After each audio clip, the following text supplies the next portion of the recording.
আজকে আমাদের বাড়িতে হচ্ছে বিপত্তারিণী পুজো। এই দেখো ঠাকুর মশাই আসবে 8:30টায়। এই দেখো মোটামুটি সব জোগাড় করা হয়েছে। এই যে বিপত্তারিণীর ফটো দিয়ে সাজানো হয়েছে আর 13 রকমের ফল। দেখো আসনটা এইভাবে সাজানো হয়েছে। সবাই এসে গেছে, মা এসে গেছে, ও এসে জল ভরতে শুরু করে দিয়েছে। হ্যাঁ আজকে আমাদের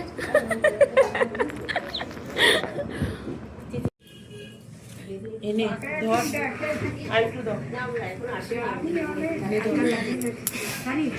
আমাদের একটু দাও, পিছনে আছি সোনা। এই নাও এই নাও। আর আরে ব্যাখ্যা দেবে শুভেন্দু অধিকারী। না না ও কাকিমা, কাকিমা তোমার থালার থেকে একটা নিয়ে আসো।